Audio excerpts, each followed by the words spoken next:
On today's episode of Wrong Side, we dive into NFL Week 2 and the underdog week we had. College football Week 3 was a bit boring, but some great games to look at. A look ahead to Week 4 and a potential Heisman race at about a quarter of the way through the season.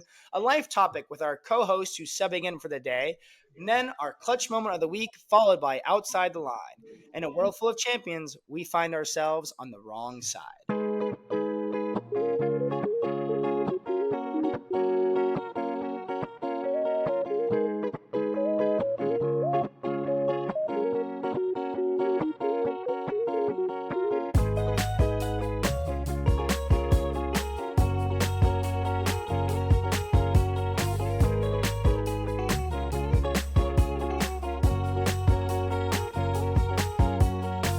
Welcome back, Wrong Siders. Happy Wrong Side Wednesday. Today is September 18th. And if you're watching this on YouTube first because you haven't heard him speak yet, you have noticed that Joey is not on camera and not in studio today. Joey had to do some family stuff, take care of that. We miss him obviously this week, but we'll get Joey back next week. Subbing in an ESPN Fox style sub in, we have one of our lead writers and one of our co-hosts now, looking forward to it, Jake Sharber, subbing in from the Beta House at 165. Jake, thank you for joining us and being our co-host for the week. Thank you for having me. Happy to be here, and thankfully excited and finally on the pod after a long wait. Yeah, I know Jake and obviously Joey's sisters. Bummed they haven't gotten their own interview yet, but so Joey's sisters, I guess, will have their own chance maybe later on in the year. But Jake not only an interview, which we'll talk about him a little later, but also getting a co-host spot, and we're gonna dive in and kind of hear what his perspectives are, filling in for Joey, and we're gonna just jump right in for the week, starting off with NFL Week 2. Big week in the NFL. Obviously, if you guys are here listening to this, it's week's over. Currently, the Falcons and the Eagles are playing right now in the Monday night game. We'll get to at the end of the episode. But big week in the NFL. 7 underdog winners straight up against the spread, against the money lines. 7 underdog winners. It was the third time in the last 9 years Week 2 has been this dominant. Happened twice before in 2014 and 2017. Very interesting to see.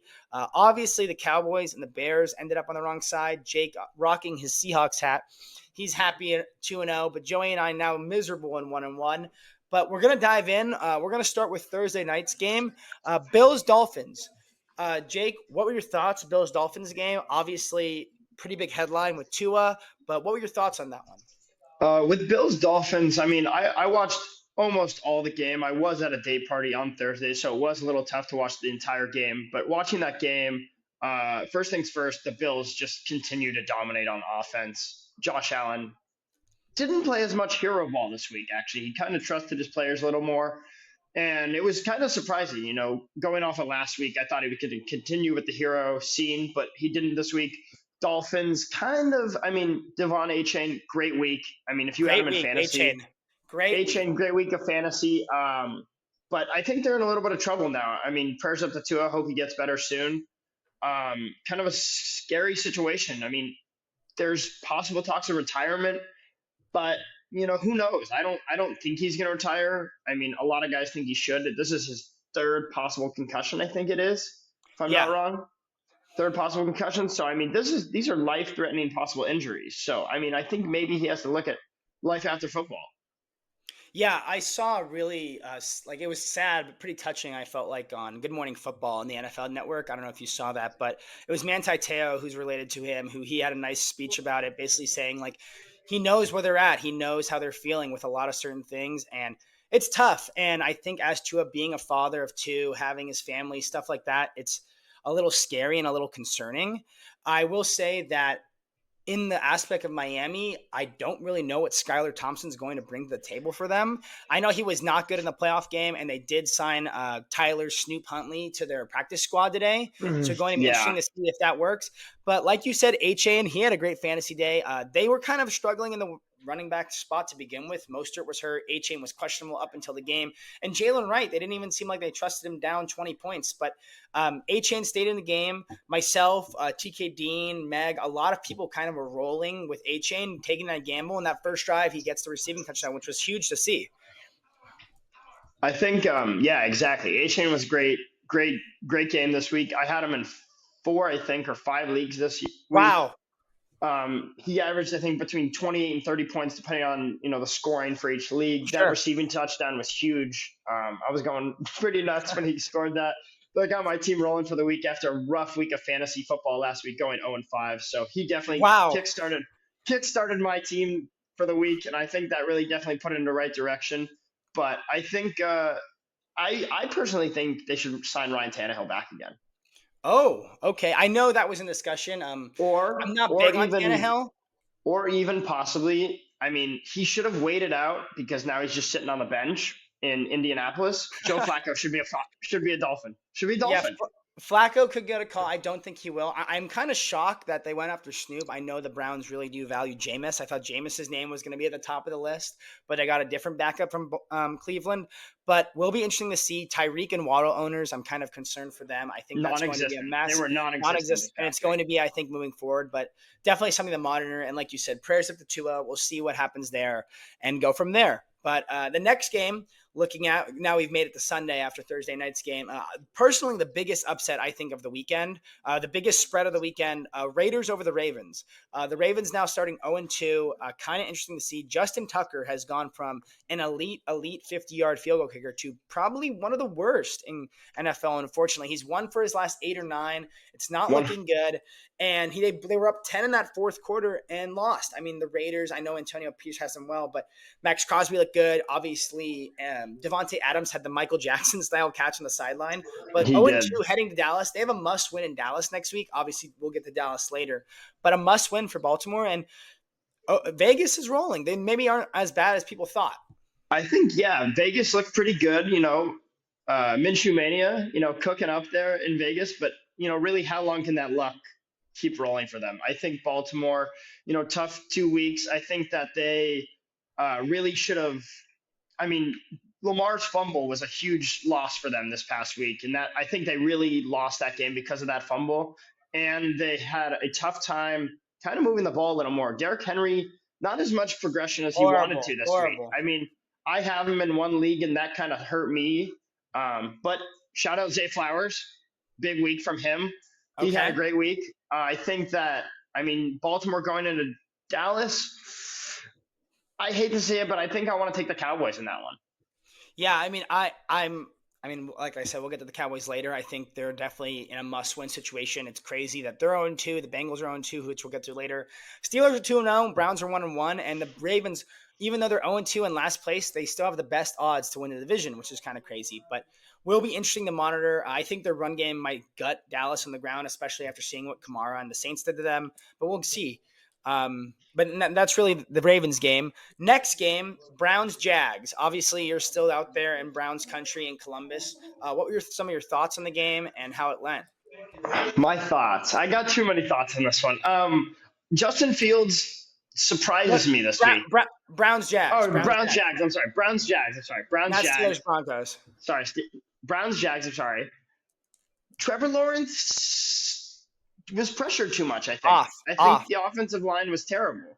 I think he couldn't throw the ball well enough. I mean, got the ball out there once in a while, but it really didn't. He didn't do as much. I mean, getting safety in that last drive really killed them. And I mean, yeah, you can blame it on the weather. It was terrible weather out there. It was a little gloomy and rainy, but I mean, the Browns were just a better team. Now, am I saying Deshaun played good? No, I personally think Deshaun played bad. I think that it was a great call to bring Jameson on that 4th and 1 and QB sneak it. I thought that was a great call. They should definitely implement that a little more into their playbook. But I think it was kind of just an ugly game. I think it's more the Jags were bad and the Browns were not great. I will say it's definitely been the story of the NFL so far through 2 weeks. It's the lowest throwing touchdowns we've seen in the NFL, and I think over 6 years.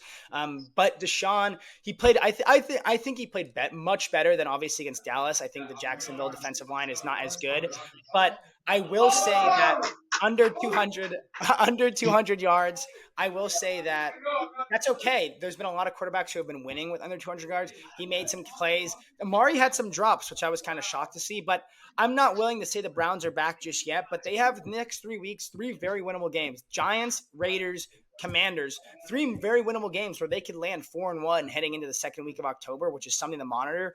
I Mhm. think that's very doable. I think they can do it. I think if Deshaun and them can get a little better together, I think if Mari limits the drops, but the problem with the Browns, another week, injury bug hit them again.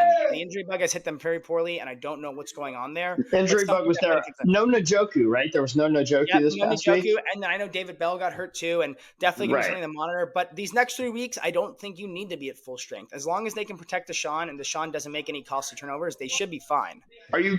Would you say if you're a Browns fan, any Browns fans listening, are you concerned Deshaun possibly not playing in the future, possibly with the I reports? think currently, from the Browns fans I know, they're okay with him not playing and ready to go. If they can find a way out of that contract, I think they Maybe are okay. they're maybe they're He's ready a for. scumbag. He's a scumbag. After reading Agreed. that last story that came out, he's a Last scumbag. story was bad. I think they may be ready to eat some W's with Jameis. Yeah, I mean, I think that's what the fans want, and definitely going to be interesting. But Browns, not calling them officially back, but with the next 3 games coming up, 4-1 is definitely in sight. I Could be do believe back it's for sure. possible. I agree. Jets Titans, one of the stinker ones, but had some highlight moments. Braylon Allen, younger than me, just a little older than you, probably about a year older than you, 20 years old, oldest QB in the league, handing it off to the youngest player in the league, and he looked great. It looks like they have something rolling with him and Brees, kind of a thunder and lightning kind of issue. And Braylon Allen was rolling well. But story of that game, personally, I mean, Rodgers looked whatever, but I think the story of that game was I don't know what's going on with Will Levis. I don't know what he was doing Yeah, on that play. Brian Callahan even said he's an adult. He should be smarter. I don't know what's going on. And something to agreed. monitor moving forward. Now they don't have Malik Willis, and I don't even know who their backup is I couldn't right even tell now, you the backup is. but definitely something to look at. And I don't know, but Jets are on the board. Second official win of the Aaron Rodgers era since he did get I, the start I in Week 1 last guess year, I but guess you give first him the real win. win. I guess you give him the win. It wasn't a great win. It was more a running game than a passing game. Rodgers Definitely. continues to look bad. He looks frantic in the pocket. He looks scared. Doesn't look like he wants to take a hit anymore. But I mean, they ran the ball well. Brees, another pretty good week. Braylon Allen, Big Ten guy, played well. Yeah, looked good. 20 years old, youngest person in like over 50 years to score a touchdown. Pretty interesting to see, and definitely should be something to monitor. I don't know if he's worthy of a start just yet, but something there. Next big game, one of the better games I thought, definitely an upset and another big injury that happened in it. Niners Vikings. Niners Vikings. Thoughts That's a on that? that's a thoughts on Niners Vikings. I think first things first is Sam Darnold back. Is Sam Darnold back? Is also on my notes I have right here. Sammy D is back? Is Question mark. Sammy D back? Question mark. I mean, that touchdown to Jefferson to me was awesome to see. I mean, seeing him throw that gave me, little flash of USC flair that he used to have. Right. Throwing to a Dorian Juju. But I thought Sammy D played well. I mean, I guess he's not seeing any more ghosts out there on the field, but I Yep. guess No more ghosts. and He ain't maybe the O afraid of no line. ghosts. He's not afraid of any ghosts, but I think the O line is helping him out a little more. The Niners, they had some tough injuries this past week. Debo's out. I think it's 2 weeks, 3 weeks now. It's gonna be, and CMC out, and again, and Kittle went to the locker room. He had to go get an IV in the middle of the game. So I mean, they lost him for about a drive and a half, I think. So I Niners just they didn't play Niner football this week.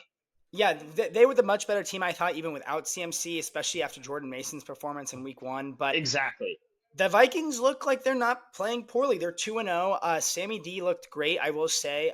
Definitely something to monitor for them, I think, is Justin Jefferson. He's day-to-day now with his injury that kind of popped up. He said he Right. should be good to go Week 3, but definitely something to look at.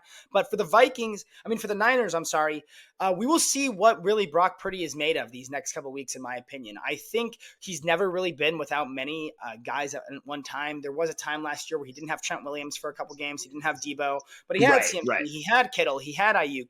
Now there's going to be no Debo for 3 to 4 weeks potentially. Now we don't know when CMC is coming back. Purdy will have to take that step. This is the conversation we've had about Purdy the whole time. And I don't believe it's a knock on Purdy. I think Purdy is still a good quarterback, but it helps to have weapons. And it's going to be, this is where you see how good of a quarterback you are. If you turn the ball over, if you're getting sacked, if you're taking bad sacks, it's definitely something to look at. And I think it's something that should happen.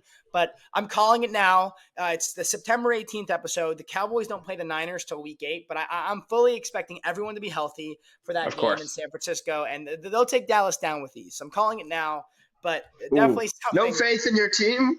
No faith. Definitely something to look at. But Ooh. yeah, I mean, Niners will have to wake up and definitely dig deep a little deeper these next few weeks. Agreed. Next game, looking at Carolina versus LA, Chargers versus Panthers. Dalton's in. That came out today. Dalton's in. Bryce is out. Bryce is out. Harbaugh's moving them well. I think it's odd that, the Carolina coach came out, I think it was yesterday, or maybe it was, I think it was right after the game yesterday, saying, Bryce is our guy. We're sticking with Bryce. He did. And, first year coach, he doesn't fully know what he's doing right away. New coach. I mean, it's a young quarterback still. He comes out and says, Bryce is our guy. We want him to start, and then come out today, and Andy Dalton's going to be the starter now. Right. Yeah. I mean, I definitely think I saw the Bryce Young camp was kind of in shock that it happened, but it's so tough for me to say. And I know this game was kind of not the best, but I do want to say one thing about Bryce. I think people underestimate the importance of a good O-line. I think it's probably the number one most important thing for a rookie QB. When Dak came in, he wasn't a first-round pick, but he was a fourth-round pick. But they had an established line. They had a great wall. Obviously, they had Zeke in his rookie year and Dez, and they had some weapons. But the thing is, he was protected. It didn't matter, and it helps you guys. Carolina traded away stars. They don't have an O-line. They haven't helped their quarterback out. They're putting him in a spot to fail, and that's just so tough as a rookie and sophomore quarterback. I think I read today, and two things on this. Is number one, I think they're 2-17 in the Bryce Young era. Is that correct? Yeah, I think 2-17. And it was a sad picture. It was the guy from Toy Story, the little penguin. That was a little sad to see. Second thing on that is I feel bad for Adam Thielen. He looked very frustrated on a couple routes that he was open, wide open, naked down the field, and they couldn't even throw it to him because Bryce Young was just getting nailed. Yeah, I definitely think it's something to monitor. I don't know what Thielen's plan is, but Carolina's in big trouble. They're going to Dalton, and it's going to be interesting to see how a vet with a bad line plays. I think they might actually play a little better, unfortunately, but we will see there. On the Chargers side of things, 2-0, they're playing good, but it's the Chargers. You never know what's going to happen. This won't last very long. I think they will crack by week 7. I agree. I will say it's awesome to see JK playing well. JK all day, another strong week.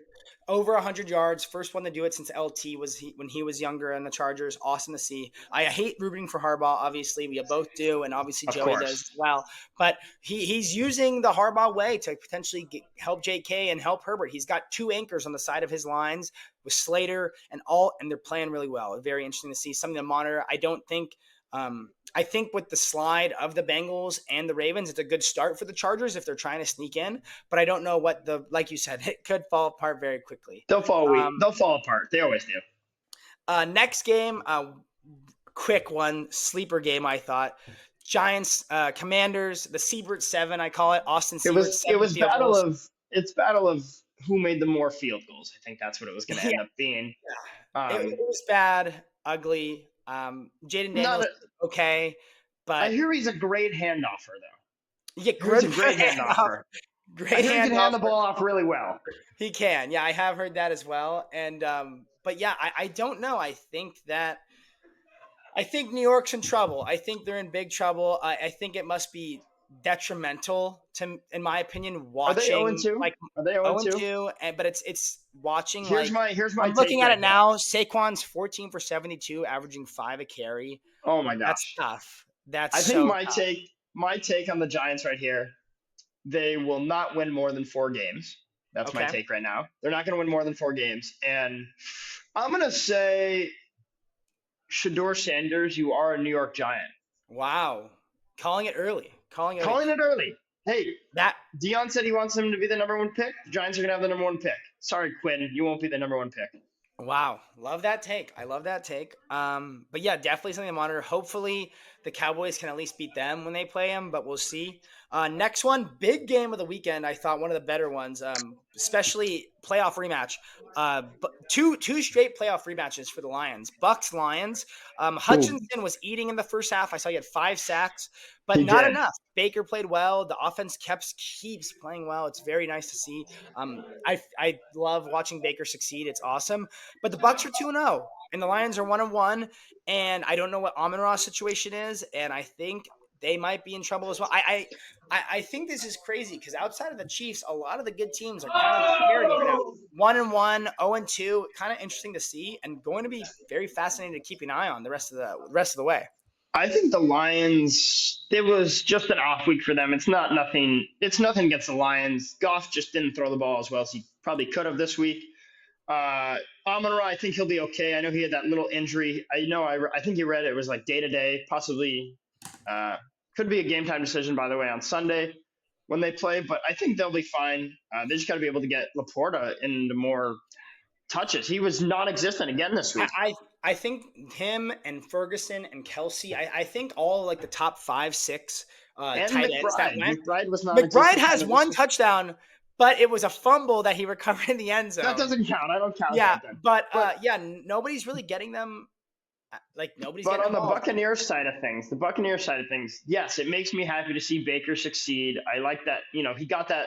What he got a new contract right in yeah, Tampa. 3 years He for a got hundred or something like that. Yeah, he got that new contract in Tampa. To me, I like seeing him succeed. But at the same time, I'll always have something against Baker Mayfield after what he did against Ohio State in the shoe, sticking the flag in the O. I'll never forgive him for that one, but I'm happy to see him succeed. Yeah, definitely agree. Mike Evans and them are looking well, and definitely a good team. It's a good division, especially if we'll see if the Falcons pull this one out right now. But kind of one of the question mark divisions, but definitely I think still theirs to lose personally. I Next agree. game, the TK versus Double Mick and Birdo game, Colts Packers. Yeah, Colts Packers. Malik Willis. I guess a Malik Willis win. I guess wins. a win. I don't know too much about him. He hasn't played that much by himself. So he was backup in Tennessee for a while. But a win's a win at Yeah, the end of the day. first Jacobs. win for Malik Willis, first touchdown from Malik Willis, but Jacobs and him were gushing on the ground. They Colts were run playing D is well. awful. Colts. It hurts me to say because I have Anthony Richardson in one of my leagues as my QB1, and he had those two great throws last week. I think it was the 70-yarder, and I think he had like a 60-yarder also last week or something like that. But he again he I like him as a quarterback, but I don't think he's playing to the best of his abilities right now.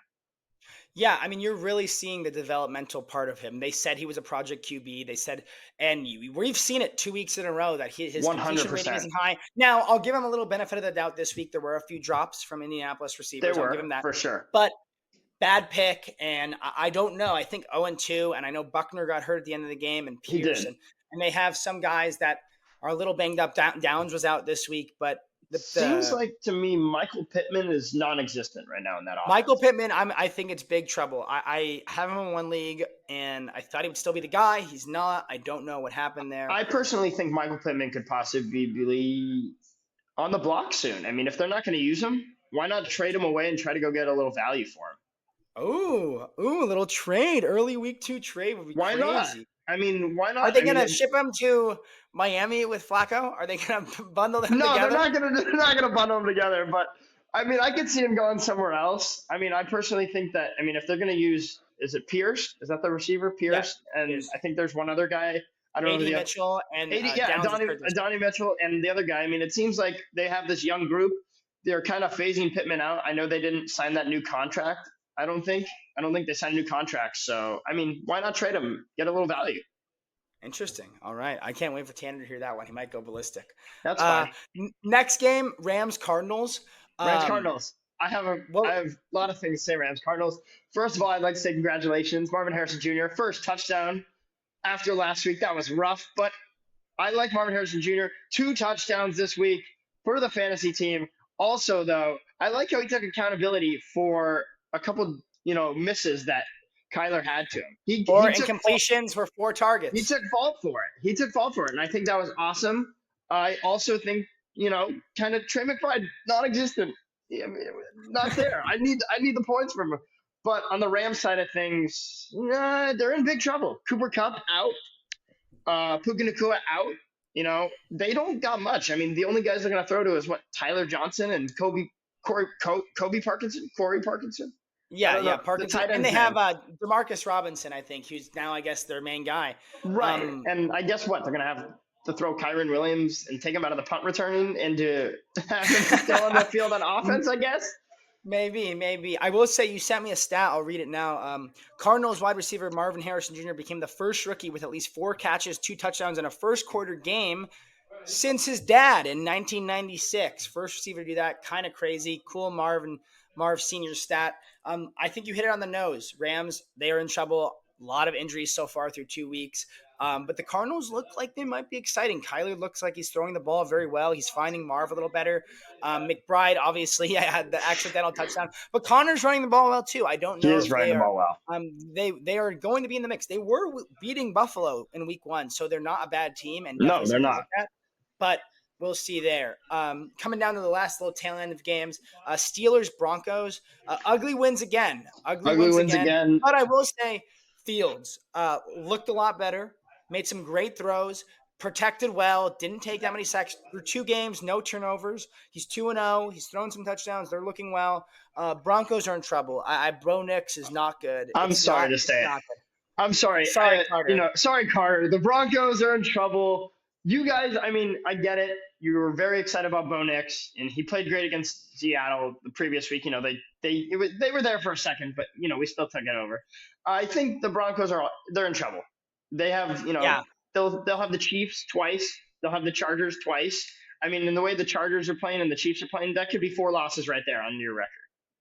Yeah, definitely something to monitor. I know that I don't know who they play next week, but I know they have the Steelers coming up on their schedule, which will be, or I'm sorry, they did have the Steelers, but I know they didn't get to see Russ, which I know that was part of the controversy, but they didn't see Russ. They saw Fields, but that was an ugly one. But Steelers got a great defense, and TJ is incredible, and it's going to be something to monitor. They are a good team, and Tomlin, great coach. We'll I see think if he can keep them TJ's rolling. helmet got taken off during a play. It did. It did. It did. I saw that too.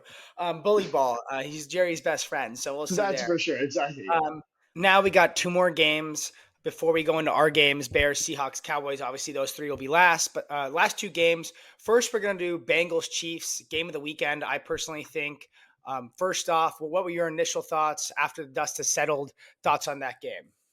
After the dust has settled, I mean, Patrick Mahomes still continued to dominate on offense, throwing the ball well. Travis Kelsey, not as involved as they want him to be, but, Rashid Rice and some of the other receivers were there with him, playing well. Pacheco injured. That sucks. I think they're going to sign possibly Kareem Hunt, and they have Samaje Perine also in that backfield. I think that Jamar Chase was such a baby on that flag call. I think that I mean, it's football, bro. There wasn't it was a pass interference call or what, right? It was pass interference call. That's what it was. That's what he was. He wanted that. He wanted He that, or wanted, like yeah, he wanted unnecessary roughness, something like to, that. right. He thought he was getting touched too much on that play, but I mean, it's football, bro. You got to play a little aggressive, and at the end of the day, you're gonna get the call probably next week when you guys play. Yeah, I mean, I think first off, I'll definitely say the Chiefs game. The call was right at the end of the game. Yes, definitely. Now I'm not now. Obviously, when the games like that happens, and it seems like it's always in these Chiefs Bengals games, Twitter is filled with videos of like holds they've missed or face masks they missed. There's always Of calls for course. that's the NFL. The refs have too much power. They're not good at their job. We're still working on this implication that they are good at their job. They're not. But that was the right call. He got there.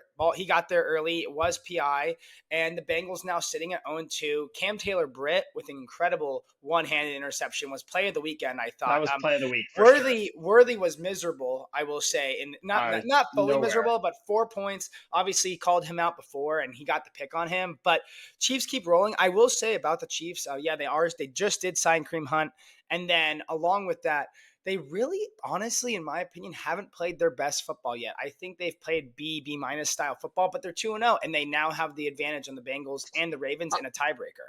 I think B minus is a little generous to me. I think it's more B minus C plus football. Pat is not playing up to the caliber he can be. Especially, I know they have receivers now with Worthy and some of those guys, but I think that once you get Kelsey more involved, like you have been in past years, I mean, you won back to back Super Bowls. I mean, why go away from the bread and butter? Why not get him more involved again? So you can go for a three-peat. Yeah, I know Kelsey had one big catch that was called back due to a hold, and he had a big play where he was held that continued to drive. But yeah, I think we're definitely going to see potentially a season where Kelsey is not used that much throughout the year with quicker playmakers. And then obviously when the playoffs comes around, you're going to see him succeed a lot on third down, and the Chiefs are going to keep rolling. They're 2-0, playing well. The Ravens, I'm sorry, not the Ravens, the Bengals, 0-2 again. Another 0-2 start. Burrow actually didn't play that bad, I thought. I thought obviously the fumble was tough. The scoop and score, that was a tough call. I know it was potentially arguable, but once you saw the replay, it happened. But definitely something to monitor. They're 0-2 again for the second straight season. We'll see if they can bounce back like usual. I think they'll bounce back. I don't think it's going to be an issue. I think that, the last couple of years they've started off 0-2, and I think that Burrow will be back into his form in a week or two. And, once Jamar stops complaining and being a little baby and wants to actually play football, then I think they'll be all right. Definitely agree. Definitely agree. Wrapping up before we go into our team's Monday night game, crazy finish with the Falcons and the Eagles. Jalen Hurts game sealing interception. Don't forget about it. But awful, awful pass D by the Eagles. Their D line is not getting any pressures. Bryce Huff is non-existent. Saquon with a massive drop. I will say, I think a lot of people were giving Sirianni a lot of hate for not running the ball. I do believe they should have ran the ball, but the play call wasn't wrong. The play call was right. It No, was a first down. Saquon has it's a to catch that drop. ball. It was It's a just, drop. And I when you're saw paying a guy that much, you got to make those catches and you got to get that done. 100% with that new contract, you can't be dropping balls, especially easy passes like that. You should have caught the ball and then ran upfield. He ran upfield before he caught the ball. I saw something actually pretty funny today on that. It was a meme and it said, "You can't take Saquon out of the Giant. You can't take the The Giants out of Giants Saquon, out of Saquon, or like the Saquon off the Giants, but you but you can't can take the take Giants out of Saquon. Giants out of Saquon." Yeah, that made me laugh and definitely highlighted that error they made. But definitely I want to touch on that last drive that Kirk had, game-winning drive, really drove down the field. I think you saw some flashes. To me, I thought we were going to see a side-by-side video of him walking into the locker room, saying you liked that after the game. I thought that would have been pretty funny, especially that big of a win over that big of a team, especially the Eagles, playoff team most of the time. I think maybe the Falcons made a mistake drafting Penix. I don't think it's a mistake. I definitely think it was a mistake in the moment. I think they didn't need him. Get some better help, O line, something. I think he will be beneficial. It will benefit him to be the backup, maybe a Jordan Love kind of situation where it's something like that. But I think up until that last drive, Kirk doubters were pretty high and hopeful. I thought he wasn't playing well. He looked lost, but he had a great drive. I know after the game, saw a video of the Eagles locker room, but when they were walking into the locker room, you heard in the background from the Falcons locker room the entire Falcons team saying, "You like that, you like that." Of Like you course, said, kind yeah. of that same thing. I will touch on one thing. The secondary for the Eagles has been thrash. It's bad. And I will say it's a mini tone deaf. Darius Slay telling Drake London, great route and good catch after that loss. I understand to them, it is a game. They're trying to do the right things. But for fans, Right. that's a tough thing to see. And Philly fans, especially, are not going to enjoy seeing that video. It's a No, of rough course not. look. Those are one of the Philly fans toughest were groups of mad. They fans. couldn't believe it after last night. It was great. It definitely soothes the burn. I feel like when your division rival loses, it helps when your team loses. Like, yeah, Cowboys lost Sunday. It's a hard moment. Like, you're all upset. But when, like, the Eagles Of lose right course. after, you're like, well, it's okay. Like, at least we both lost. So everyone's one I and don't one. root for injuries ever, but it made me happy to see the Rams lose this past week. Yeah, Made me happy. exactly. Division Exactly. rival. Stuff like that. Right. Division rival. Now getting into our teams, we'll start with Bears Texans. Obviously, he's not here. A lot of pros and cons. I think a pro one score game with a top AFC contender is a good pro. Another pro defense keeps rolling. I think they're very good. I think they are legit. My worry though with the Bears is I don't think Caleb had a bad first half. I thought he had a rough Hmm. second half, but Right. He's using moves that he thinks will work, but they are not going to work in the NFL like they did in college, and it's going to be tough. I mean, 7 sacks, I think I saw. I mean, their O line is going to get him killed, and that right guard who at one play where you see him go to block and he misses like 3 guys it's inexcusable. You have to put him on the bench, in my opinion, but they don't have the depth to put someone on the bench. And for me, with the Bears, I will say that they're not in trouble, but they have to figure it out. It's good luck Caleb right now because he's running for his life, and Hmm. they're in a situation where he could get hurt. I don't think it's going to harm him developmentally, but injury wise, they need to shore up that own line, or Caleb's going to be in a world of trouble for a long time. I 100% agree with that. I mean, Caleb still not coming into form. I'm not sold on him still. I wasn't sold on him when he was drafted. I still think he's corny. Not. I don't think he's going to be, the quarterback everyone thinks he's going to be. I don't think he's, going to meet that Tom Brady 7 rings, 8 rings, whatever he said he was going to Sure, do. Was play sure. for 20 years. So I think he's really got to figure some stuff out. I think to me, it seems like it's just a copy and paste of a good college quarterback in a Bears uniform. Yeah, it's Also, those jerseys couldn't have been more abysmal. Those were hideous. ugly jerseys. Ugly jerseys. Agreed to the all orange. Let's get rid of those. But I agree. It's a different nameplate and a different number behind center for the Bears, and almost the same team. You're I seeing that agree. happen, and you're seeing it fast, and which is a bummer because I want the Bears to succeed. Obviously, with Joey and like his support, I've grown Of to like the course. Bears a little more, and you see that. But it's also tough where it's like no one really wanted to address the main situation all offseason. Everyone was excited about the weapons and the defense. And I said the most important thing for a rookie QB is an O line. We've seen it now with Bryce, and we're seeing him struggle. We've seen it with Justin on that same team. It's bad. You got to get the O-line fixed, and something that could be a major issue and potentially a long-term issue if they can't get it done. I agree for sure, definitely. On the Texans side of things, I thought, yeah, they won the game. CJ played pretty well, threw the ball to Nico. So shout out Nico Collins. Great, another weekend of fantasy football from you. Love that. Um, I think that I thought it was pretty funny. I'm going to talk not even Texan, not on field players. This is more of an off field guy. Did you see that they have a wearer of Tank Dell's chain now on the Yes, I did. sideline? I did see that. I did I see thought that. that was interesting. Maybe is that a thing now? Are we giving Chain jobs guy. to like Chain that? guy. Yeah, Chain I did guy. see that. Yeah. Maybe One he's the new crazy chain stat. gang.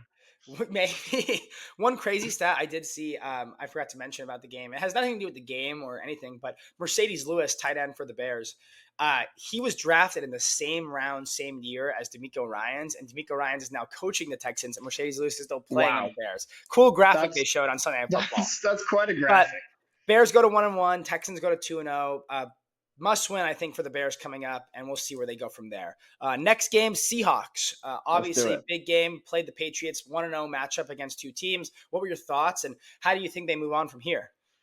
Going into this week, I was a little nervous after the way we performed against Denver. Yeah, we won last week, but going into this week, obviously playing against Patriots is always personal, especially because they had their 10th anniversary of the Super Bowl 49, which I still hate to this day. I get the video sent to me every time the clip comes up from my friends back home. Ken sends it to me. My friends from school send it to me. It pisses me off. So going into there was a lot going into that game. They had keeper of the lighthouse, Malcolm Butler, Mr. Pick in the Super Bowl, guarding that lighthouse. But I guess it wasn't enough because we came Was out it with the enough? W.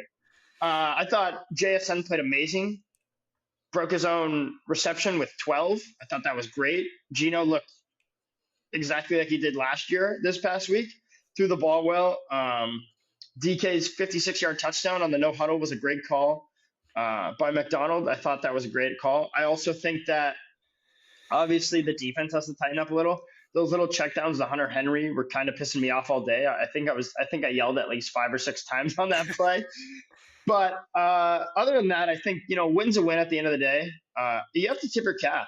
Jacoby Brissett actually threw the ball pretty well Yeah, against two our two good defense. weeks, 2 decent weeks for Jacoby. Definitely showing that maybe he'll stick around for the rest of the year. If they stay around that 500, it might be best case scenario because the O line isn't great for them. I think might be Right. best case So scenario to let Drake sit and just let him develop. get Jacoby some reps. But yeah, on the Seahawks side of things, everything went well. No Kenny, which sucked, obviously, but No Charbonnet Kenny. filled in well. The offense looked firing. JSN with his most catches, like you mentioned, and his highest fantasy day in his career so far by I think it was 6 or 7 points.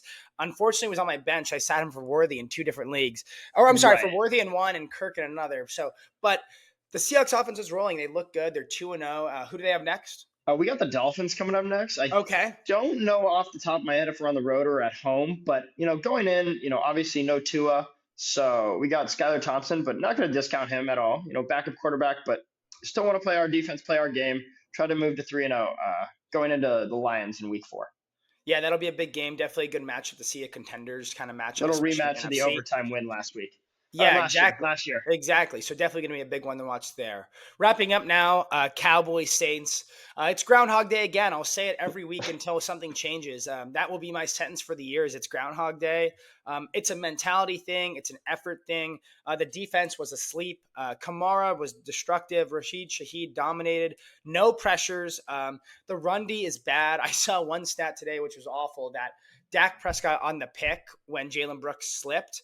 They Hmm. run it back for a little bit. Dak ends up making the tackle, and he had more tackles than Mozzie Smith, our first rounder from last year, who's a defensive Oh, lineman. Not a good stat. I not a don't good think Dak stat. actually played well. I think if you're putting any blame on Dak, that's ridiculous. He was trying to battle and battle and battle back. It's tough to play from behind when you're down 20. The Cowboys had the sixth highest point total in the half in the NFL. The other teams that were at that point, I think 19 points, 19 or higher, they were up an average of 12 points, and the Cowboys were down 19. It was a tough situation where they were in and they were battling back. The defense couldn't stop a running nose. It was bad. We will see. It's a big game this week against Baltimore. They're 2-0, or I'm sorry, 0-2 coming into Dallas, and it's a must-win game for them. And we'll see. I think Lamar might be able to run all over them. Their running backs are good. They have great scheme. Their defense is good. Linebackers are good. It's going to be a tough matchup. I think Kalen Carson, our rookie corner, who's in for Deron Bland for the first 6 to 8 weeks, he had his first wake-up call. He was getting worked. I saw him getting beat a lot. Diggs really didn't get involved. They didn't really throw that side of the field. But the Cowboys need to wake up. I will say on the Cowboys offensive side of things, yes, they were scoring, but I'm tired of seeing them come up short in drives. It's kind of annoying to see that and seeing them do that way. And it sucks because obviously I love seeing Brandon Aubrey kick 50-yarders, but it sucks settling for 3 when we can't get 7. No, yeah, definitely. I definitely agree on that. The Cowboys really got to tighten it up going into Week 3 against the Ravens. Derek Carr's back. Yeah, Derek Derek Carr's Carr back. playing well. Alvin Saints are Kamara is good. back. Yeah, definitely don't want to discredit them. Good win for them. They're 2-0. They look like they might be in the real deal. I'm kind of keeping pace. Obviously, Atlanta won. They're 1-1. Bucks are Of course. 2-0. So division might be a little better than I thought it would be, but something to monitor for sure. Dallas has a tough little stretch coming up. They got Ravens and the Lions. I think they have the Giants and the Steelers mixed in there. So we'll see what team this is. I don't think there's anything to buy into until January, but we'll see what team they really are. I agree. And something that you got to look at is that division is they're almost all tied. Are they all tied or are It's there a couple of everyone 1-1 and everyone's 1-1 except for the Giants. They're 0-2. Okay, so yeah, so it's anybody's division right now. And after the way the Eagles played, I think the Cowboys have a good chance to possibly take that division if they clean up their act. Agreed. Definitely going to need a wake up call. Zim, Micah, then defense needs to wake up, and we'll see. Hopefully, the offense gets going. It's going to be tough. We'll see if Dalvin Cook gets elevated this week or Ryan Flornay. That will be interesting to see, but offense needs to wake up. Shifting into college football now, NFL wrapping up. On the college side of things, we had some decent games, kind of a weak slate this week, but some things to mention. Let's start off first with Texas and Arch Manning. Arch Manning, it was an impressive week. I'm not going to lie to you. Yeah, the team wasn't great. He threw 3 touchdowns though, and he was pumped up. He pumped up the crowd, pumped himself up, pumped up his teammates, but I'm not fully sold on him. Basically speaking, off of watching him in high school and now he didn't play in a very good conference in Mississippi, so I wasn't really fully sold on him. But we'll see. I mean, I don't think Quinnen will be out. Maybe he'll be out this week because of they don't want to. There's no reason for him to play in another crappy game. But we'll definitely see him back in SEC play, and I think Arch will just be back on the bench. This is not a Wally Pipp situation. Yeah, definitely was exciting to see Arch play that way and dominate that style. Kind of cool to see him succeed, but I agree. I don't think it's Quinn's losing his job. I don't think there's even a rumor of that happening. No. I think he'll be. I think he will be out this week against UL Monroe. Not the biggest game in the world, not that important. Arch can handle that. But Texas is a good team. We will see. They have Georgia. They have Bama this year. They obviously will play Oklahoma. They got a tough schedule, and we'll see what team they really are and see what they're made of. So definitely something to monitor there. Next game obviously wasn't the craziest game, but some big ramifications going on. Michigan beating Arkansas State 28-18. Davis Warren 3 picks, but also a weird segment in the game where they had 3 touchdowns in 1 minute. At the end of the game, they won by 10, 28-18.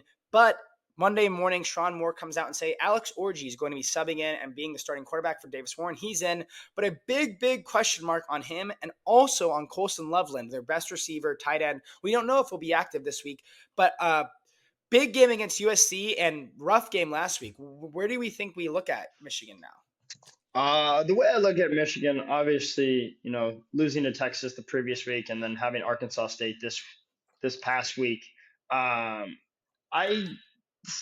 Michigan is not the team that they were last year right now. Obviously, quarterback situation, no JJ. So that nobody, yeah, Origi is nowhere near what JJ was last year, and their defense is not the defense I remember seeing. Yeah, they were saying it was going to be the best defense in the world, the best defense in the nation, and you're definitely seeing it's not right now. There are some big holes in there, and their lines I mentioned last week.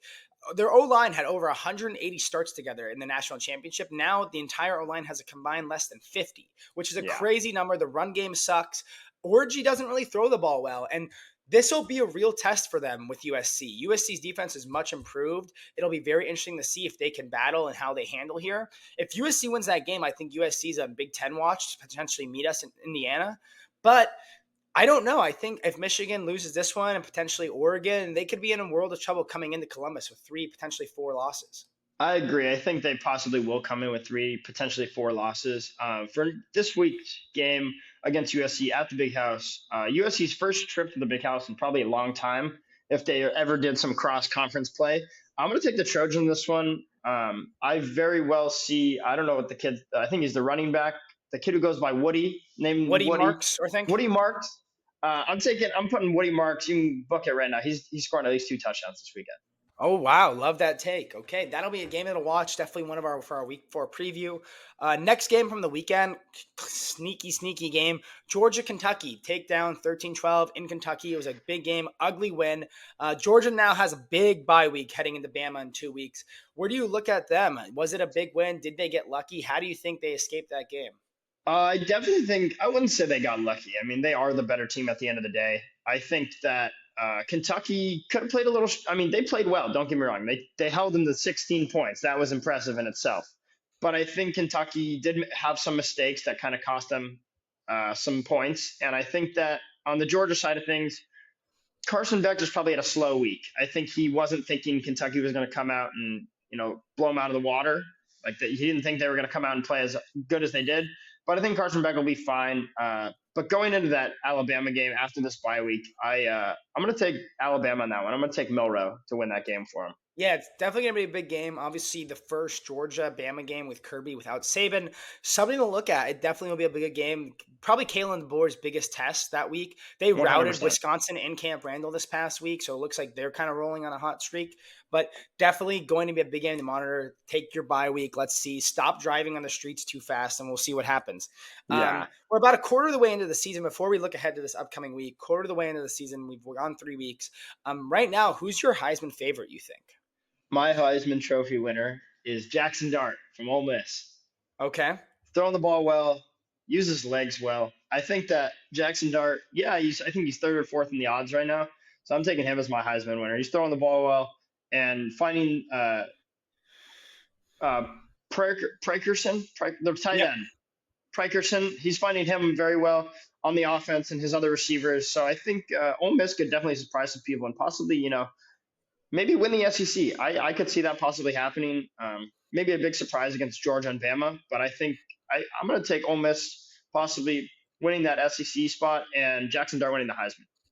Yeah, Jackson Dart obviously in the conversation. I think he's in there. I think Nico from Tennessee is in the mix. Miller Moss potentially in the mix. And I will say it. Obviously, it's a little homer, but I don't think Will Howard's completely out of the race. If he I comes agree. out and keeps dicing defenses like this, it will be something to look at. If he comes in, wins some big games. So What far, are he's your looked good. No big mistakes. I know it's very rare that this happens in the Heisman talk, but I mean the way he's been playing and the crazy things he can do. Jeremiah Smith, possible freshman Heisman winner, I don't think he's going to win it, but I think there's definitely a chance he may be in the discussion. I mean, obviously, it's still early. We'll have to see him later in the season. for sure. I don't know how the I don't know how it'll fizzle out towards the end of the year. If he has 15 touchdowns and 1,400 yards, let's just say, I mean, yeah, you're in the conversation. But if Will 100%. Howard has over 3,000 and 25, 30 touchdowns, it's tough. It's just kind of varies how they want to give the Heisman. But I a lot agree. of guys in the mix. Obviously, Junty, the running back from Boise State, I think he's also in the mix. I could see Yeah, him very kind potentially of a end up in dark New York horse, I City. think, for that one. So, but could be interesting to look at there. This weekend, games to look at: Marshall, OSU, Buckeyes coming back after the bye week before conference play starts next week against Michigan State. What are your thoughts on the game, and what are you looking to see out of the Buckeyes? Obviously, you hope to win this one with ease, but what's some things you're looking for and see some growth out of the team? Uh, Growth wise, I hope to see Will Howard target Emeka Buka a little more. He needs to get a little more targets thrown to him and maybe a little more use of the tight ends. I think that, yeah, don't get me wrong, JJ's great. Throwing to him is awesome, and seeing him run up the field is great. But you can't rely on him every time. You got to look for Emeka. You got to look for the tight ends, not G Scott, not G Scott, the other tight end. I think that also what I would like is to hopefully we're beating them at halftime by a lot, and you can bring in some of these secondary guys. Maybe get some more passes to Carnell Tate a little more. I think Julian Sane hopefully gets in there, and I'm not going to count him out because he's been sitting there for a while. Maybe give Devin Brown a drive. Yeah, I'm okay giving Devin Brown a couple drives if we're up big, but I would really prefer to see Sayin over Brown. I know if One worst hundred came to percent. worst, Devin Brown would be the quarterback, but I agree. For me, uh, pros I want to see this week: continue the pass blocking, continue the run blocking. I want to see the guys rip off big runs. They're running well. The option looks like they really haven't done much, I think, on offense in scheme wise and play wise. They're kind of keeping that under wraps, which I'm totally fine to. Nothing to put on tape for the early games, but I want to see that. I would like to see potentially 2 turnovers. If we can get some turnovers, let's see that defense keep rolling and definitely Definitely. just keep playing the smart brand of Ohio State football. One more thing about Ohio State football that I read this week, and it was about Quinshon Judkins. He was quoted saying uh, he loves seeing Ohio State with 100,000 fans every weekend. He said he only saw that on the road at all when he played at Ole Miss. So to me, that means that he's happy to be a Buckeye. Yeah, and Will Howard today, I even saw said he was like, "I love being there. I don't get nervous. It's Ohio State's my home." And it seems like even though these guys are new, they've really taken on the personification of being a Buckeye and being there in Columbus. So I love to see that. Other 100%. two games. Oh, go ahead. Sorry. Oh no, no, you're good. I was just gonna say it's a nice, rich culture that everyone likes to soak in. Definitely. I feel like we haven't heard many players say it that way. Maybe the fans have been too tough, but definitely a good sign the last couple of weeks. For sure. Other two games to look at for the upcoming week: Utah, Oklahoma State, big Big 12 game, and Tennessee, Oklahoma. Two big matchups for ranked teams. I know Tennessee's at Oklahoma, Utah's at Oklahoma State. Personally, I did see one crazy stat today that the average age, or the combined age of Utah, Oklahoma State quarterbacks, I think is 49, 25, Wow. and 24. Oh my gosh. I think there's been like the highest age so far of quarterback. Like I think the Colts game last week was 44. I want to say the That's combined age also of very Malik old. Willis versus AR. No, that's Oh 44 no. and Oh, combined. yeah. So Oh, that's 44. bad. Yeah, yeah, that's So not then that it's bad like then. you have 49, which is crazy. I think in college, almost 50 years old.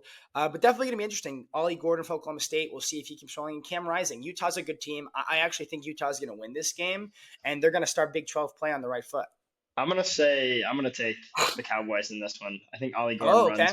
I'm gonna take Ollie Gordon 2 touchdowns this weekend. Got it. Love that take. And then wrapping up with college football: Tennessee versus Oklahoma. Big game, SEC play. Oklahoma now in the SEC. Definitely going to be a big one. Tennessee's a top 6 team. Nico's playing very well. Tennessee kind of has always been that team the last 5 years, I'd say, that stuck around the second group of the Alabama, Georgia. They've been in that second group: Ole Miss, Missouri, that kind of group. This is a game where they can kind of prove who they are. If they go out there on the road, beat Oklahoma, that's a big win for them, especially for their program. And I don't know what the spread is on that game, but I think I'm also going to take Tennessee. I'm going to take both road teams in those games, and going to be something to monitor and see how well that SEC entrance, I guess. I wouldn't say it's an entrance for Oklahoma because they've played the SEC teams before, but Right. as a whole, just being in the SEC. I also am going to take the Volunteers in this one. I think that Nico is a great quarterback, and I think that he's been playing pretty well. Going into playing the Sooners, I think that he'll be fine. Obviously, Oklahoma, SEC, whatever. It's not going to be that big of a deal. I think that if they were in Tennessee, I think it'd be a bigger win for Tennessee point wise. Agreed. Yeah, I mean, college football this week looks like our last kind of like average week of games, in my opinion, before conference play starts next week. But some For good sure. games coming up. Obviously, we play Michigan State on the road. I think Georgia Bama is next week, and some other big games. Yes. Definitely some games. We're going to start to see that playoff picture shake out, in my opinion, these upcoming weeks, and I'm excited to see it. I'm 100%. tired. Obviously, last year we had some tough away or tough non-conference games, but the out-of-conference games when they're not good teams, it's just you're only It's excited for boring. about a quarter and a half, and then the game's over. So I definitely agree. something to get excited about and some good football coming our way. Wrapping up this first part before we head into our clutch moment and ad read, life topic of the week. Obviously, we mentioned earlier Jake Sharber, first appearance, subbing in, but we never really got an interview. He's out there. If you don't know Jake, he's a sophomore currently at Ohio State. He's doing this interview. He's doing this episode from Columbus, Ohio, and basically today's life topic is going to be someone, especially for us. We value family on this podcast, friends, everything, and kind of forging your own path, doing your own things. Jake is a sophomore, like I said, at Ohio State. I also graduated from Ohio State. Joey as well graduated from Ohio State. And I think what one thing for me is when the sibling dynamic varies for every kid. And I think especially for our demographic of this podcast, it's kids in college, it's kids out of college. We like to talk about life, uncomfortable conversations, things like that. But along with that, forging your own path is important. I said one of my biggest concerns when Jake went off to college was he came out to visit for so many fun weekends. I hope he really did enjoy Columbus and didn't just enjoy like a date party or a block or hanging out with my buddies, because that's fun too. But it's very different than just going to class, doing your thing, staying on topic. So for you, what has that experience been like being away from home? You've now taken your own route and done stuff that way.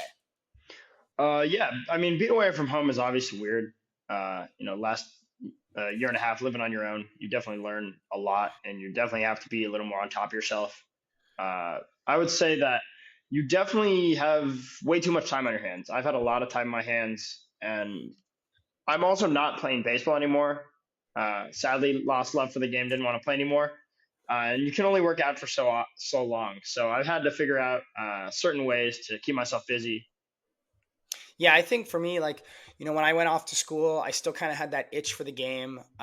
Went to the walk on tryout, didn't make it, and then played club baseball, loved it. Club baseball, club sports, I highly recommend if anybody's listening, do club sports. They're very competitive, they're very fun, less stress than a Division 1, 2, 3 sport, but a great time.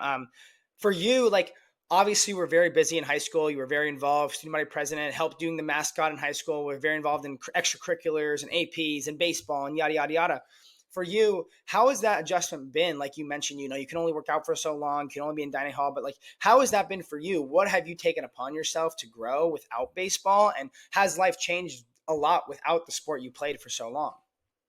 Yeah, I mean, my life has definitely changed a lot more without playing baseball. Obviously, I say I go to the gym, but it's more that I'm more focused in the gym. I'm, prioritizing those workouts to not only help me for health and to look better, but at the same point, just to like, I would say my little outlet for where I deal with whatever I'm dealing with that day. I like to deal with my emotions or whatever in the gym. That's how I get my stuff out. But also, I guess another way I guess you could say I've stayed busy is helping you guys with the podcast. That's definitely helped me stay busy writing the articles, promoting the brand, being doing the live on campus stuff on game days has definitely gotten me more excited and given me stuff more to do.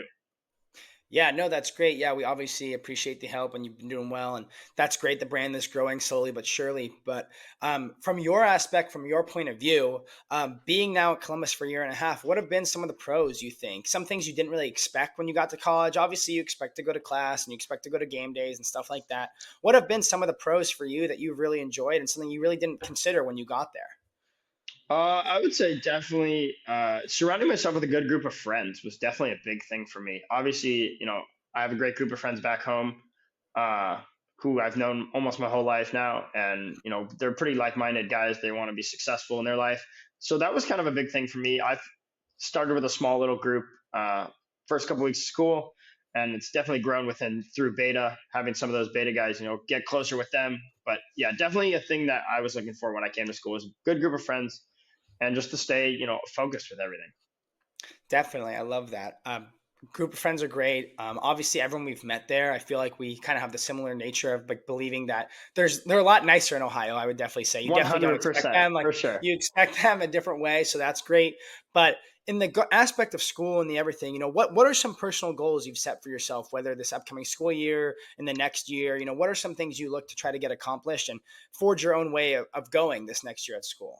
100%. I would say a big goal for myself is definitely to up my GPA. It wasn't a bad GPA last year. I just wanted to up it a little more, mainly for not only for success for myself, but for resume purposes. So then when I apply jobs, they see that GPA is a lot better than it was, and they can definitely, hopefully, that'll help me more. I would say another is figuring out what my dual degree is going to be in. Obviously, you did it. Accounting major, you got to get to 150. So I'm between either sports industry or fashion and retail studies, dual degree. I have a meeting tomorrow, so we'll figure out tomorrow what it's going to be. Uh, but yeah, Love that. Yeah, no, definitely school important. You're there for a reason. You got to get your job done. You can have all the fun. You can do that, but it is an investment in yourself and your future. And obviously, that's important for jobs as a whole. Last question, for you, what has been one thing you've tried to take in stride and kind of done on your own? We mentioned earlier about the sibling dynamic. Everybody kind of wants to be their older sibling, older brother, older sister, younger brother, etc. And looking at it from that outlet, what's one thing you kind of saw and you're like, I maybe want to do this my own way. I saw someone do it this. I saw my brother do it this way, or I saw someone else do it this way, and you thought, I don't really know about that, but for me, doing it another way or taking a different route is really important. So, what's one thing that you are focusing on that's just for yourself and not for anybody else right now? I would say something that's focusing on myself is just kind of be just trying to be my own person through not only through like meeting your friends and talking to your friends, but also just through my friends too. Yeah, obviously, same fraternity where we were both in beta. I'm just trying to create my own path through that. Um, I definitely had a good conversation with a good friend of mine, and they basically were like, "You're Jake Sharver. Be your own person through beta. Don't be like your brother. Kind of create your own legacy, create your own path, not only through fraternity life, but through all of school. Like you don't have to be exactly like your brother. Create your own legacy, make your own name for it. Just try to do things for yourself." Yeah, definitely. Like taking advantage of things for yourself, be paused by yourself. Joey and I talked about last week, like be comfortable being uncomfortable. There's going to be times where school might be not going great and you got to battle through it, or life might be not going 100%. great. And just having the positive mindset of just like consistently trying to tell yourself it's going to be okay, keep pushing forward and doing the right thing. So it is great to hear. It's awesome that you're doing that. Can we get you on record? Do you think you'll be president one day for the beta? Ooh, can I be? Nah, I won't be president one day. I don't think. I don't think our mom would like that. Yeah, fair, fair. Probably for the best that you're only one president, but Hopefully, maybe something else outside of Bayo will come into fruition. We'll see. yeah, definitely. That'd be great. So, definitely a good life topic. If you guys have siblings, if you're listening to this, talk about your siblings. Always remember that everyone's in your corner, whether you argue, don't like each other. You guys are still supporting each other, doing the right things, and forging your own path. Do things that make you happy, not proving other people happy, and do things that you care about, not just what certain people want for you. So, definitely a great life topic, I think, today. Good conversation. And now, before we get into outside the line, we're going to kick it to our ad read and clutch moment of the week.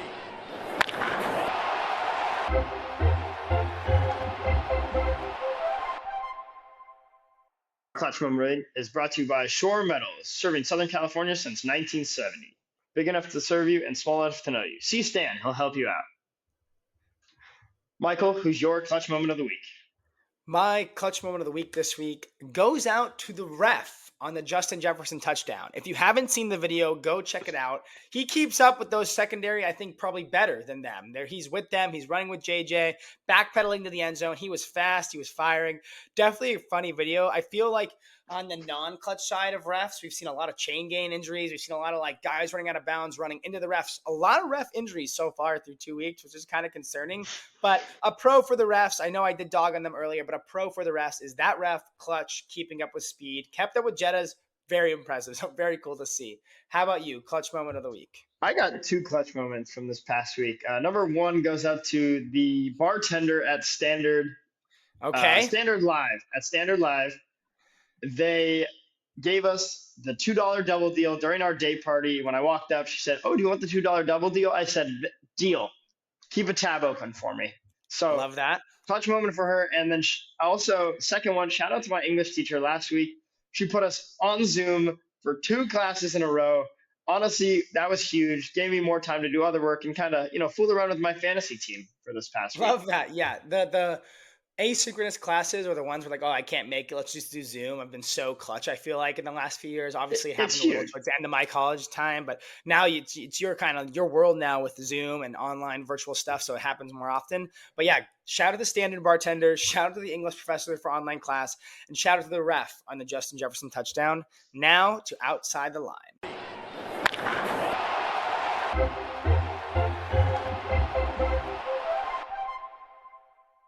Wrapping up with outside the lines, we have tone deaf person of the week. Michael, who's your tone deaf person of the week? My tone deaf person of the week. I was battling between two, but I got to this one because it happened last week. Was in St. Louis, but Wednesday through Friday, I had a mandatory training 3-day session. You got to watch, these videos. You got to have your camera on. It's ridiculous. But the tone deaf person of the week are the people at work that try and go full out for the training events. They want to win them. They think it's the most important thing in the world. You're not getting paid more if you win it. You're not getting a gift card if you win it. You don't get cash if you win it. I don't get it. We're there to get that training done, learn what we got to get done, be effective, get efficient time, get your shit done, and move on. So the people that are going way too hard, my partner and I, we were like, yeah, let's do well. We want to get the full points, but it's like, okay, we missed 20 points out of we missed one question. They're all worth 20 points. Missed one question, not the end of the world. So moving on, like got rid of our time. But yeah, people who try too hard. It's like the people that ask questions when it's the last 5 minutes of class and you're ready to go. So those kind of Oh, people. those people are worst. I The hate that worst. happens. My What tone about deaf you? person, my tone deaf person of the week is Mike Tomlin, coach of the Okay. Pittsburgh Steelers. For some reason, he decided to give Russell Wilson the game ball. Did you see Russell Wilson on the field this week? Because I didn't. I did not. I did I not. heard, I did hear he was a good leader in practice this past week, but that calf was still inflamed, so he didn't come out on the field. Uh, Justin Fields was not happy about it during the press conference. He called that petty game ball, which I can 100% agree with. It was definitely a petty game ball. Justin Fields probably deserves that game ball after the W. But Mike Tomlin, come on, bro. You're better The than that. best part about Russ, I think, is obviously Russ wanted the revenge game playing Denver. He didn't get it. Of But course. the best part about it was he was ruled inactive. And most of the time when quarterbacks are ruled inactive, they have their hoodie on, their shorts on, their sneakers on. He was in He's in full full pads, pads. wasn't It was like longest yard when he? what's his name? Burt Reynolds like is in full gear. He's like, I'm getting in Yeah. this What game. was That's what it that? looked like. What was that? So yeah, very tone deaf, I guess, for Tomlin. But Steelers 2-0. Let's see where they go. We'll see. Wrapping up now, right and wrong side. What do you got? Right and wrong. I'll start with my right. Okay. I got two rights. 5-0 in fantasy this week. Right side fantasy, 5-0. Shout out. I mean, obviously I had Devontae Smith on one team, but shout out Devontae Smith for not scoring enough points to keep me at 5-0 for the There we week. go. Shout out Dean for losing against me. And also shout out James Cook, $24, won me $24 Thursday night. I bet on him first touchdown of the game. It didn't matter if it was receiving or rushing. He got it, scored, hit it. That paid for drinks for the day party. Love that. Great right side. How about wrong sides? Wrong side. This is a tough subject. I hope he's listening because this is partially his fault. Okay. I was in the playoffs, round one of Joe Juzo's playoffs for fantasy baseball. I was down 71 points going into Sunday. 71 points. Close game. Yeah, battle could be easily flipped. I had four pitchers starting. I was at the limit, and I lost by 2 points. But there was I don't know if you saw my lineup on was it Saturday night? Saturday, I right? think it was Friday. I think it was Friday. Friday. I don't know if you saw it, but there was a pitcher who should have been put in by my assistant GM, and he didn't do it. I get he's pledging. But come on, bro. I I was the bankroll. You were the GM. That can't happen.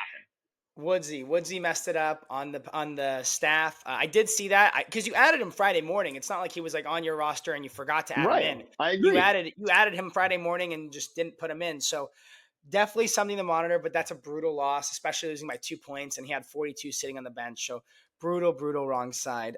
For me, wrapping it up, my right side, a pretty big one for a pretty big critic, in my opinion. I'm very critical about airports. I think airports have been a mess. I love telling people they're bad travelers, stuff like that. But my right side was I had 4 flights this weekend with LA to Dallas, Dallas to St. Louis to Dallas, Dallas home. 4 flights. Not one was delayed. Not one was wrong. Every crew and staff was there. Pilots there. I'm not saying we like took off on like, oh, we take off with 7:30. We took off 7:37. That's not taking off late. Like not one delay. Everything was on time. Huge right side, in my opinion. Awesome right side. Good to see. Hoping that's for to come, but don't know if that will stick. I mean, maybe a lucky day. Did the pad of paper come with you? Pat Paper did not. I did not hand out any strikes. There were some people that you're like, oh my God, like, what are they doing? But kind of led me to my wrong side, which also is potentially in the paper status. Almost hurt myself, but kind of it was a situation I got put in by accident. I Oh landed in no. Dallas on the way home from St. Louis and had my headphones in, my Beats pods, and got out of the plane, walked off the plane, went in my pocket to my case. Wasn't in my pocket. Probably thought, oh, it's in my backpack. Wasn't in my backpack. I was like, oh crap, I lost it on the plane. Just dropped out of my pocket when I was there. Somebody went back and checked. They went and checked for me. Wasn't on the plane. So wasn't on the plane. Wasn't in my pockets. I looked Oh, all the way throughout my backpack. Brutal. Having the headphones, losing the case was awful. And looked at it. Probably came to the conclusion that I think it fell in my pocket in St. Louis. It was oh, at the St. Louis terminal, so didn't have my pods. So wrong that's the side was lost worst. my Beats case. But then it almost turned into a situation where I had to give myself a strike before I caught it. So Oh since boy. I was going from Dallas home, headphones were low battery, didn't get a chance to charge them. I watched actually the second half of Bears Texans on my phone with no sound. It was No like sound. American Airlines, no sound. So I'm a partial raw dog with no sound. Partial But raw dog, I no sound. but then when I landed in LAX, I almost had to give myself a strike because I was sent a video just on Twitter and I pressed it. And before I Right. pressed it, I almost pressed it. And I almost was one of those people that pressed it and the sound goes out and you're like listening to a Mm, video on full volume. But I didn't caught myself in time. So at least that was a positive. no But strike. 4 flights, I still don't understand wrong side, but lost the Beats case would suck. And people, when the plane lands and you're in row 35, you don't need to stand up. You're And not don't going clap. anywhere any faster. And don't clap. I don't need Don't to clap. clap, but don't stand up. It's ridiculous. But that was my wrong side. That was my right side. Great episode for you guys today. Really hope you enjoyed it. Jake, thank you for coming on. Happy Wrong Side Wednesday. You guys got a little Happy inside wrong side look of Wednesday. old home videos. Jake and I used to have brothers in baseball. We used to do when we were younger, and now we're doing it here on Wrong Side. So a great episode filling in for Joey. Joey, we'll see you next week. Thank you guys for listening. Like and subscribe. Happy Wrong Side Wednesday. And always stay blessed.